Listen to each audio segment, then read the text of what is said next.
Sir आपने counselling की बात की, तो हमने अधिकतर ये देखा है कि आपकी जितनी भी प्रेस कॉन्फ्रेंसेस होती है, तो आप किसी भी शख्स से जब बात कर रहे हैं, तो आप हमेशा उससे पूछते हैं कि तुमने ये क्यों किया? बिल्कुल। तुम्हारे पास ये हथियार क्यों है? तुमने एक चाकू रखा है, तो ये चाकू पे ये क्यों लिखा है? आप हर चीज़ का सवाल पूछते हैं। और हमने देखा है कि ऐसे जब हम सर नॉर्मल सड़कों पे भी घूमते होते हैं और हमने कुछ गलत नहीं भी किया है और हमारे बगल से जब पुलिस की गाड़ी गुजरती है या कोई पुलिस वाला गुजरता है, तो हमारे मन में भय आ जाता है। बिना कुछ किए भी हमारे मन में भय रहता है, क्योंकि वो आइडेंटिटी बनाई गई है। लेकिन क्या आपको लगता है सर, आपका जो ये अंदाज़ है, उसके वजह से अब जो क्राइम रेट्स है उसमें तो कमी हमने देखी है, लेकिन उसके अलावा जो ये करने वाले क्राइम है, वो लोग आपसे खुलकर अपनी बातें जो वो क्यों कर रहे हैं, उसकी वजह से उन्होंने क्राइम करना छोड़ दिया, ऐसा आपको कभी देखने का मौका मिला है? बिल्कुल, क्योंकि जब हम सोशल मीडिया में उस चीज़ को दिखाते हैं कि किस तरह से क्रिमिनल ने क्राइम किया, क्यों किया, आगे वो क्या कर सकता है, तो कहीं न कहीं समाज को भी मालूम चलता है कि क्राइम क्यों और कैसे हो रहा है। तो बाकी लोग भी सावधानी बरत सकते हैं। जैसे मैं चोर से पूछता हूँ, आपने चोरी कैसे की? उसी घर को आपने क्यों चूज़ किया? अब यदि ये चोरी उस घर में चोरी रुक सकती थी तो क्या करना चाहिए? क्योंकि जो क्रिमिनल है वो क्राइम के बारे में काफ़ी विस्तृत चीज़ों से बता सकता है, क्योंकि इनसाइट्स मिल सकती है। तो निश्चित रूप से इसका फ़ायदा मिला। काफ़ी लोग मुझे डेली व्हाट्सएप करते हैं कि सर हमने आपका साइबर फ्रॉड का वीडियो देखा था, तो मेरे साथ भी ऐसे ही ठगी होने वाली थी, लेकिन हमें समझ में आ गया, हमने उस नंबर को ब्लॉक कर दिया। डेली 4 से 5 लोग मुझे फ़ोन करते हैं। काफ़ी लोग मुझे फ़ोन करते हैं, सर हमारे साथ भी ठगी होने वाली थी, एक्सटॉर्शन होने वाला था, लेकिन आपका वीडियो देख के हम बच पाए। तो जो अवेयरनेस है वो धीरे-धीरे करके फैलता है। बिहेवियर चेंज धीरे-धीरे होता है। हमें पेशेंस रखना चाहिए और लगातार अवेयरनेस की ओर बढ़ना चाहिए। उसका निश्चित रूप से बहुत फ़ायदा मिलता है। और रोड सेफ्टी, साइबर सिक्योरिटी, इन वीडियोज़ के चलने के बाद एक नेशनल पैराडाइम में भी आया है। राइट। और साइबर सिक्योरिटी एक बहुत बड़ा इशू बना है। करेक्ट। अभी आप देख सकते हैं डेटा सिक्योरिटी बिल भी आया था पार्लियामेंट में। जी। तो निश्चित रूप से यदि हम क्राइम को सामने लाएंगे, जनता उस क्राइम के बारे में जानेगी, तभी उसका निराकरण हो पाएगा। तो बहुत ज़रूरी है कि पुलिस में भी हम पुलिस की छवि सुधारें।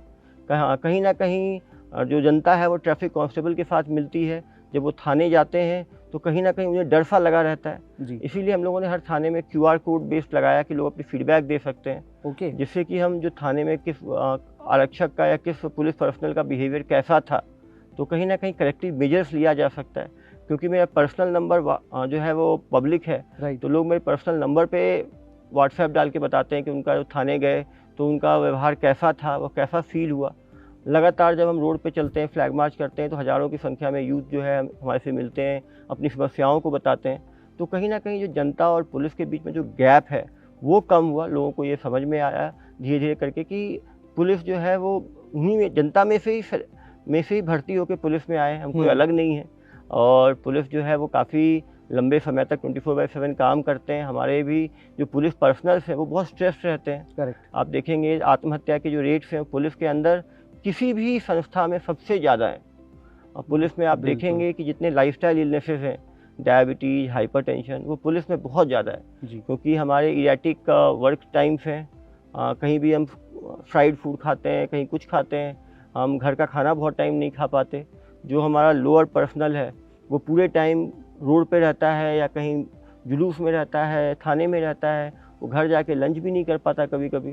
तो निश्चित रूप से बहुत ही स्ट्रेसफुल लाइफस्टाइल है। और जनता जो है, पुलिस, यदि हम जनता और पुलिस के बीच में इंटरेक्शन बढ़ाएंगे तो जनता पुलिस की कठिनाइयों को भी समझ पाएगी। करेक्ट। सर आपने जो सबसे खास चीज़ मेंशन करी वो QR कोड के बारे में, कि ऐसा पहली बार हुआ होगा कि एक आम जनता पुलिस ऑफिसर्स के लिए फीडबैक डाल रही है कि उनका व्यवहार है, तो एक तरह से आप उनमें भी सुधार ला रहे हैं और खुद में भी सुधार लाने की कोशिश कर रहे हैं। बिल्कुल, कोई भी संस्था जो है वो 100% सही नहीं होती जी। सुधार का हमेशा स्कोप रहता है। राइट। यदि जनता कुछ पॉजिटिव क्रिटिसिज्म करेगी तो हम उससे अपना सुधार ला सकते हैं। और 21st सेंचुरी पुलिसिंग में जनता की मदद से ही पुलिसिंग की जा सकती है। हम लोगों ने अपने पर्सनल नंबर पे मंगवाया कि कोई भी ट्रैफिक वायलेशन कर रहा है तो आप वीडियो बना के भेज सकते हैं।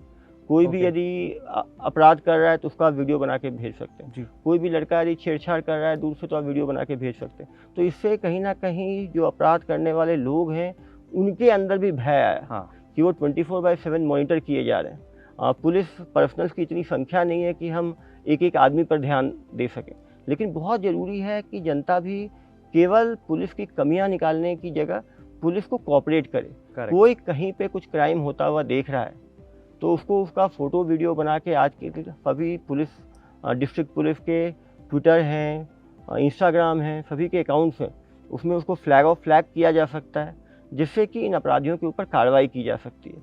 कहीं ना कहीं जनता में जो है पुलिस के लिए प्यार होना चाहिए और जो अपराधी हैं उनमें पुलिस के लिए भय होना चाहिए। इस तरह का सिस्टम जो है बनना चाहिए।